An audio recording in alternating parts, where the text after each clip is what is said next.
द्वापर युग का समय था, जब धरती पाप के बोझ से कांप रही थी। देवताओं ने मिलकर पुकारा, हे विष्णु, धर्म को बचाइए। तब आकाश में दिव्य स्वर गूंजा, मैं स्वयं अवतार लूंगा और मेरे साथ मेरे प्रिय भक्त भी जन्म लेंगे।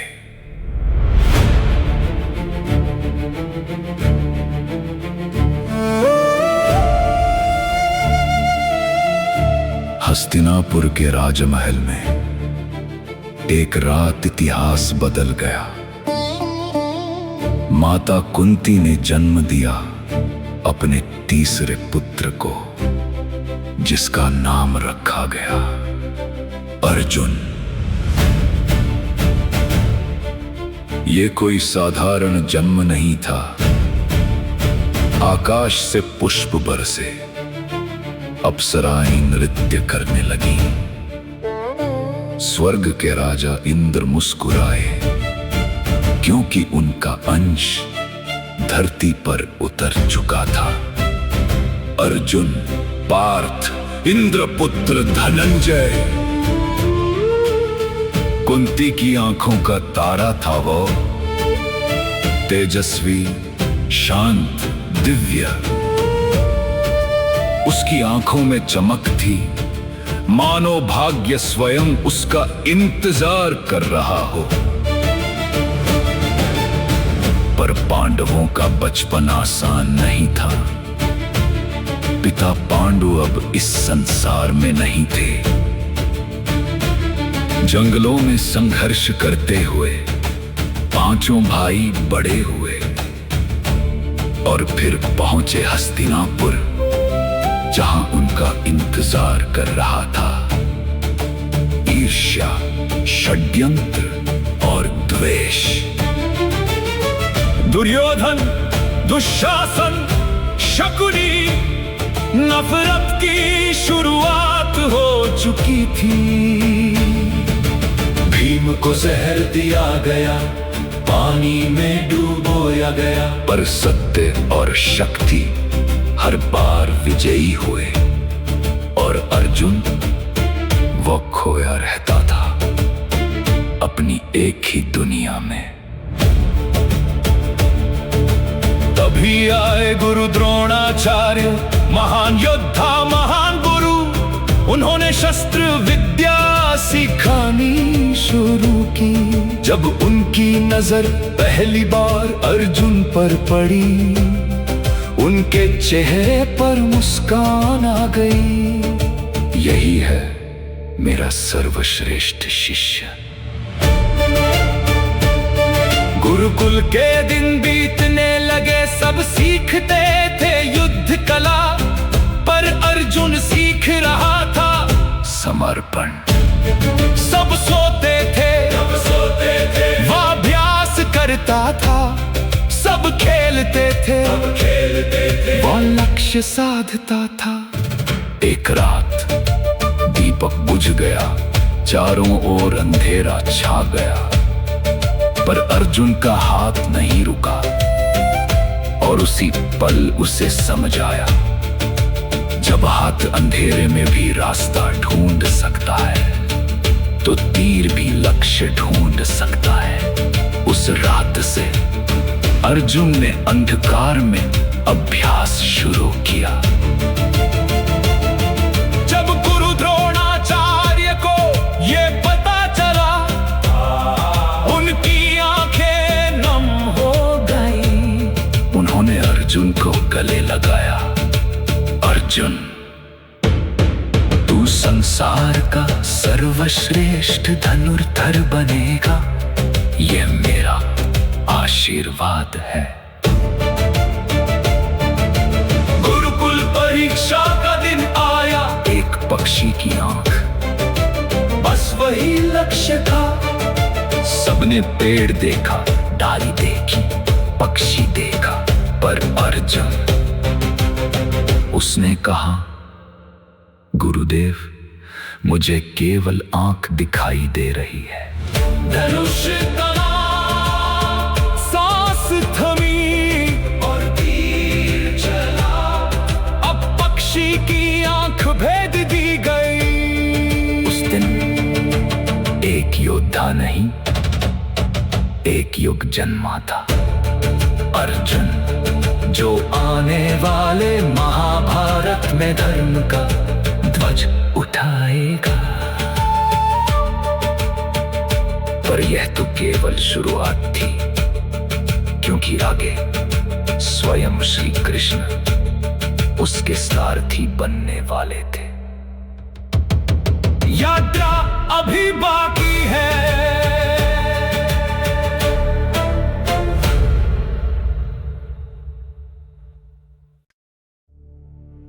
समय बीता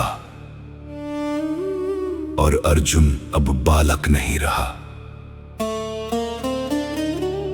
ऊंचा कद, तेजस्वी मुख, आंखों में बिजली सा प्रकाश। हाथों में जब धनुष उठाता, लगता जैसे जन्म ही हुआ हो युद्ध के लिए। हस्तिनापुर कहता था, जब अर्जुन तीर चलाता है तो हवा भी ठहर जाती है। पर जीवन केवल शक्ति नहीं होता, जीवन होता है परीक्षा।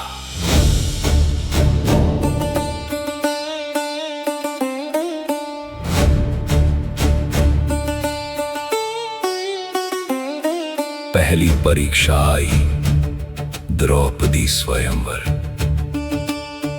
पांचाल नगरी सजी थी।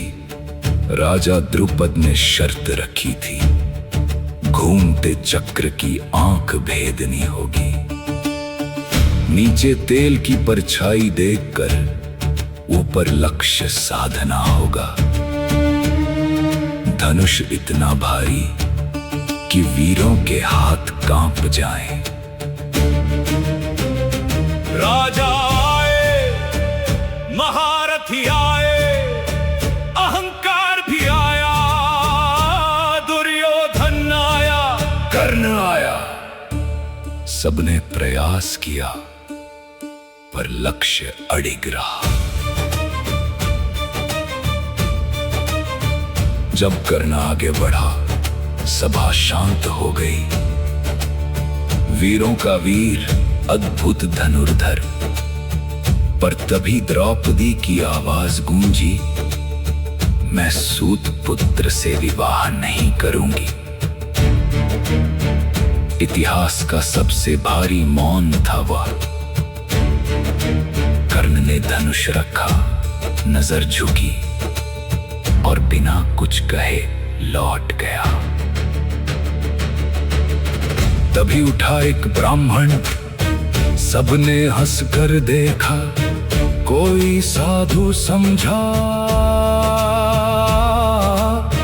पर जब उसने धनुष उठाया, वह फूल सा हल्का हो गया। उसकी दृष्टि लक्ष्य पर नहीं, भाग्य पर थी। और जैसे ही तीर चला, चक्र भेद गया। फूल बरसे, सभा स्तब्ध रह गई। द्रौपदी ने वरमाला पहनाई। और वो ब्राह्मण कोई और नहीं, अर्जुन था। महाभारत का सबसे महान विवाह पूर्ण हुआ। घर लौटे पांडव, माता कुंती से कहा, माता, आज जो मिला है वह लाए हैं। बिना देखे माता बोली, जो मिला हो आपस में बांट लो। और इसी एक वचन ने इतिहास बदल दिया। द्रौपदी बनी पांचों पांडवों की पत्नी। पर अर्जुन के हृदय में एक और प्रेम था। द्वारका की राजकुमारी सुभद्रा, श्री कृष्ण की बहन। पहली दृष्टि में ही मन समर्पित हो गया। कृष्ण मुस्कुराए। क्षत्रिय प्रेम प्रतीक्षा नहीं करता। और अर्जुन सुभद्रा को लेकर चला गया। प्रेम स्वयं विजयी हुआ। दो विवाह, दो प्रेम और जन्म हुआ अभिमन्यु का। एक ऐसा पुत्र जिसकी वीरता समय से भी तेज थी, पर उसकी कहानी दर्द लिखने वाली थी। फिर आया खांडव वन दहन। अग्निदेव भूखे थे, वन को भस्म करना था। इंद्र रक्षा कर रहे थे, क्योंकि वह अर्जुन के पिता थे। पर धर्म के लिए अर्जुन ने तीर उठाया। आकाश बंद कर दिया, कोई बाहर न जा सका। वन जल उठा, अग्नि प्रसन्न हुए और अर्जुन को मिला गांडीव, दिव्य धनुष, अक्षय शक्ति, अनंत बाण। अब वह केवल शिष्य नहीं रहा, वह बन चुका था पार्थ, धनंजय, अर्जुन। गांडीव की गूंज धरती से आकाश तक पहुंची। दुनिया समझ गई एक महायोद्धा जन्म ले चुका है। पर यह अंत नहीं था, यह तो शुरुआत थी। असली युद्ध अभी बाकी था। वह युद्ध जो रणभूमि में नहीं, हृदय के भीतर लड़ा जाएगा। अपने ही लोगों के विरुद्ध, अपने ही रिश्तों के विरुद्ध कुरुक्षेत्र आने वाला था। और अर्जुन अभी तैयार नहीं था।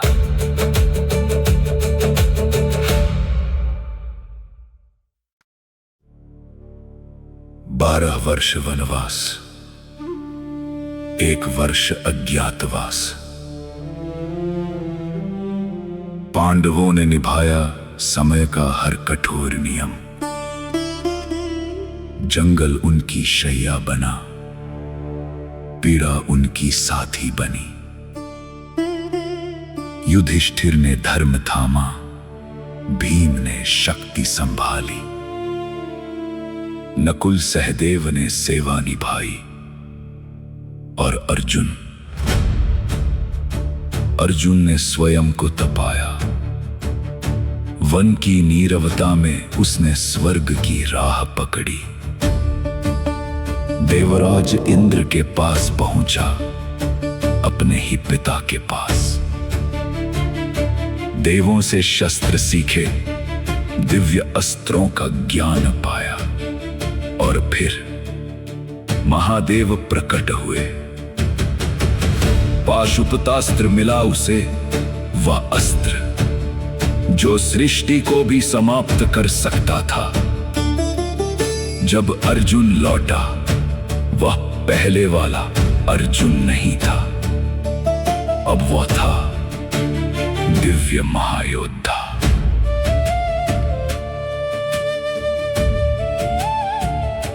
पर सारी तपस्या व्यर्थ सी लगी जब दुर्योधन की आवाज गूंजी।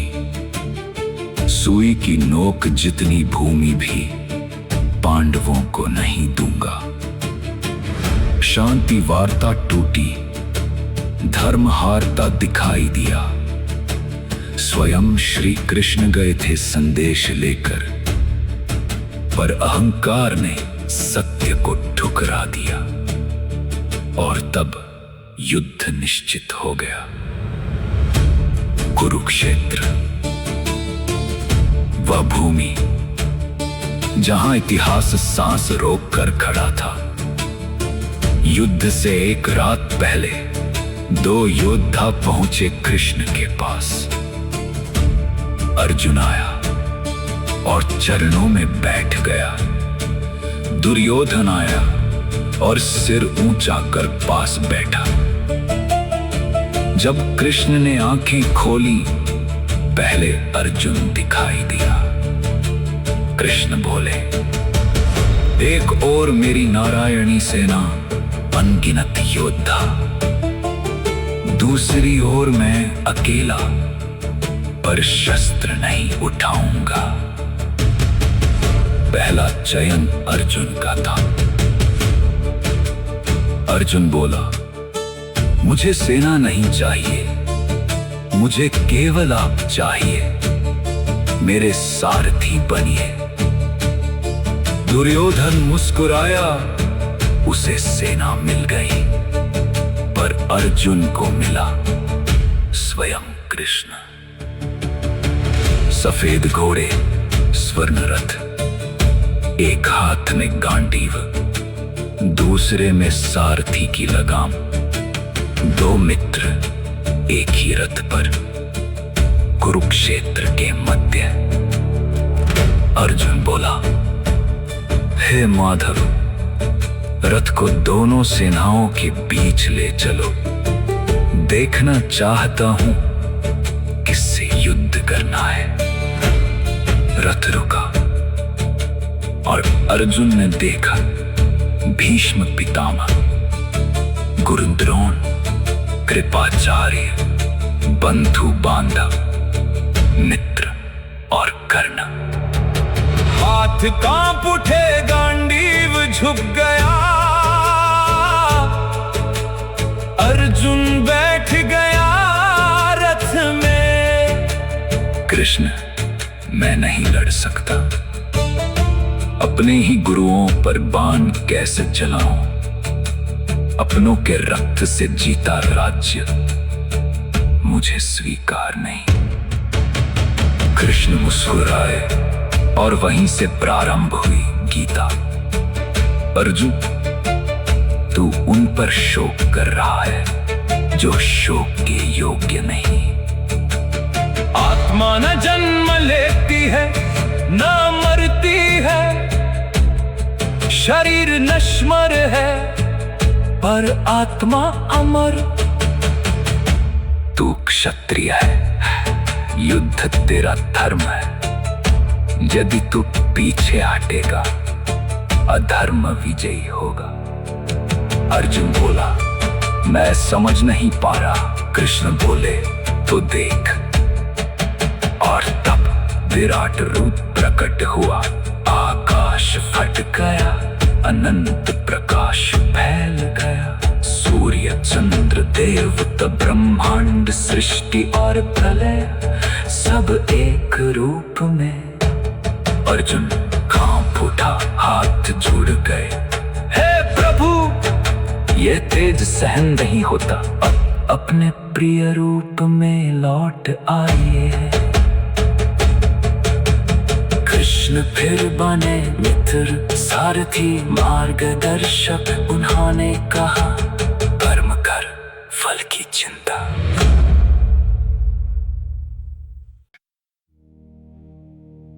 पहला दिन कुरुक्षेत्र कांप उठा। भीष्म पितामह, कौरव सेना के सेनापति, उनके रथ के आगे कोई टिक नहीं पाता था। पांडव सेना में उत्साह था, पर भय भी था। अर्जुन खड़ा था सामने, अपने ही पितामह के विरुद्ध। आंखों में आंसू, हाथों में गांडीव। यही था उसका युद्ध, रिश्तों को हराकर धर्म को बचाना। दिन बीतते गए, भीष्म का प्रहार बिजली की तरह गिरता। पांडव सेना टूटती रही। 10वां दिन आया और नियति बदल गई। शिखंडी आगे खड़े थे। भीष्म ने शस्त्र नीचे कर दिए।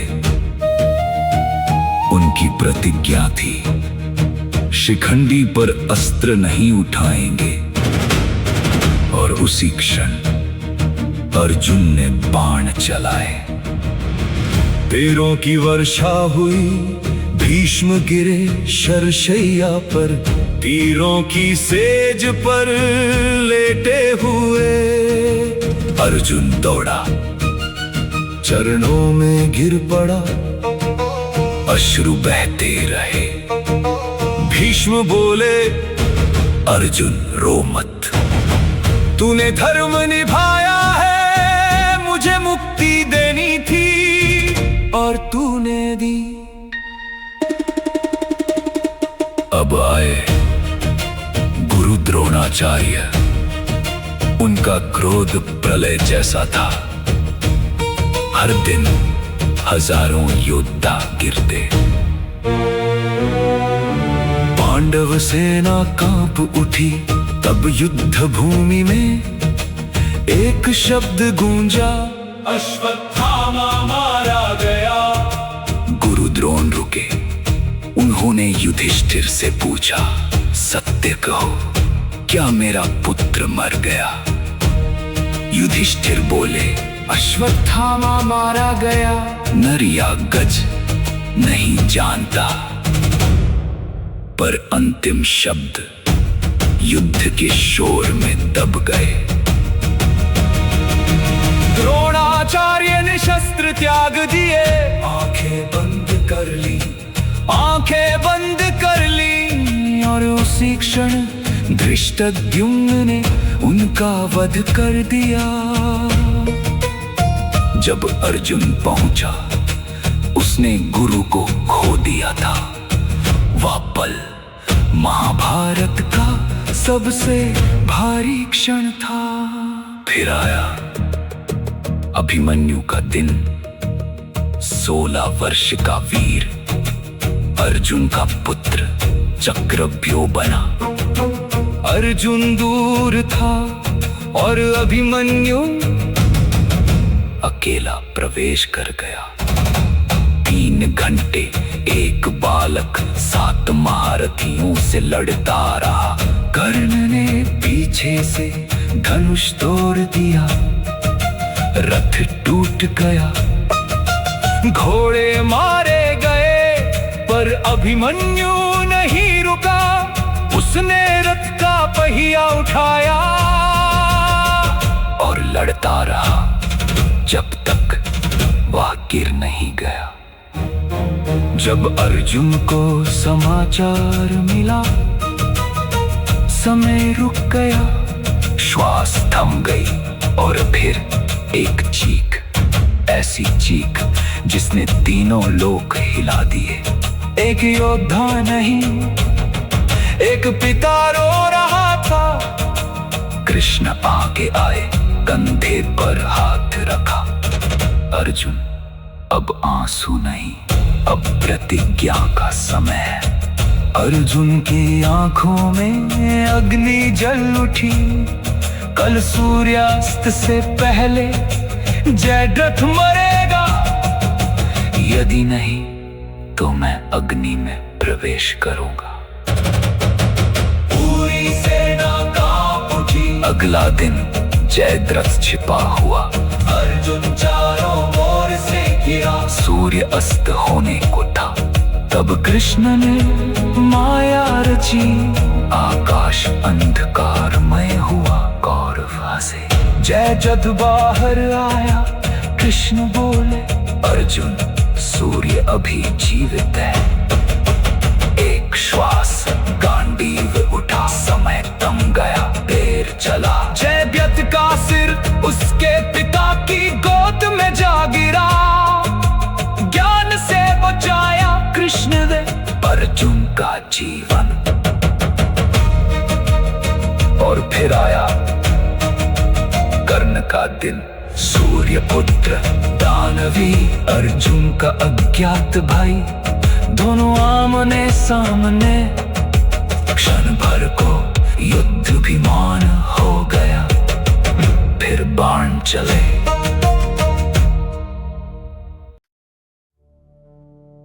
18वां दिन। कुरुक्षेत्र शांत था। युद्ध समाप्त हो चुका था। पर यह शांति जीत की नहीं थी। जहां नजर जाती बस शरीर थे, अपनों के परायों के अब सब एक जैसे लग रहे थे। युधिष्ठिर राजा बने, हस्तिनापुर का सिंहासन मिला, पर महल में उत्सव नहीं था। कुंती रोती रही, द्रौपदी ने 5 पुत्र खो दिए, सुभद्रा बस मौन रही। अभिमन्यु का नाम भी अब आंसू बन चुका था। अर्जुन जीत गया था, पर उसने क्या पाया? ना गुरु द्रोण रहे, ना भीष्म पितामह, ना अभिमन्यु, ना कर्ण, जिसे वह भाई भी नहीं जान पाया। अर्जुन ने रथ से उतरकर गांडीव जमीन पर रख दी, चुप बैठ गया। कृष्ण आए, धीरे से बोले, अर्जुन। अर्जुन ने आंखें बंद कर ली, कुछ मत कहो माधव, अब शब्दों में शक्ति नहीं बची। 2 मित्र बैठे रहे मौन में, एक जिसने लीला रची, एक जो उस लीला में टूट गया। समय बीता, पांडवों का राज्य चला, धर्म से राज हुआ, न्याय से शासन हुआ। पर अर्जुन वो अब पहले जैसा नहीं था। युद्ध ने उसके भीतर कुछ हमेशा के लिए बदल दिया था। एक दिन समाचार आया, द्वारका नष्ट हो गई, यादव कुल समाप्त और कृष्ण नहीं रहे। अर्जुन दौड़ा, द्वारका पहुंचा, सब कुछ राख था, और एक वृक्ष के नीचे कृष्ण का देह। अर्जुन बैठ गया, ना कोई शब्द, न कोई आंसू, बस खालीपन। जिसने गीता सुनाई, जो सारथी बना, जो हर बार कहता था मैं हूं ना, वो अब नहीं था। अर्जुन ने गांडीव उठाया, पर हाथ कांप गए, ना दिव्य शक्ति ना तेज। गांडीव अब साधारण धनुष लग रहा था, क्योंकि कृष्ण के बिना अर्जुन पूर्ण नहीं था। युधिष्ठिर ने निर्णय लिया, राज त्याग, महाप्रस्थान, स्वर्ग की यात्रा। राजसी वस्त्र उतार दिए गए, सन्यासी वस्त्र पहने गए। द्रौपदी और 5 पांडव हिमालय की ओर चल पड़े। रास्ता कठिन था, बर्फ, शून्य आकाश और मौन। सबसे पहले गिरी द्रौपदी, फिर सहदेव, फिर नकुल, फिर भीम। अब केवल 2 बचे थे, युधिष्ठिर और अर्जुन। रास्ता और कठिन हुआ, और फिर अर्जुन भी गिर पड़ा। आकाश से स्वर आया, अर्जुन गिरा क्योंकि उसे अपनी वीरता पर गर्व था। उसके भीतर अभिमान शेष था। युधिष्ठिर आगे बढ़ गए, पर उनके आंसू बर्फ पर गिरते रहे। अर्जुन जिसने अंधेरे में लक्ष्य साधा, जिसने मित्र खोए, जिसने पुत्र खोया, जिसने भाई को मारा, जिसने स्वयं कृष्ण से गीता सुनी, और फिर भी मनुष्य बना रहा। शायद अंतिम क्षणों में वह सोच रहा होगा, क्या यही था जीवन? और कहीं दूर कृष्ण की आवाज आई होगी, हाँ पार्थ, कर्म ही जीवन है। फल नहीं तूने धर्म निभाया, यही तेरी मुक्ति है। अर्जुन, पार्थ, धनंजय, सव्यसाची, कीर्ति, फाल्गुन, वह गया नहीं, वह कथा बन गया। जब भी कोई धर्म और रिश्तों के बीच फंसता है, अर्जुन जन्म लेता है। जब भी कोई डर के बावजूद अपना कर्तव्य निभाता है, गांडीव फिर उठता है, क्योंकि अर्जुन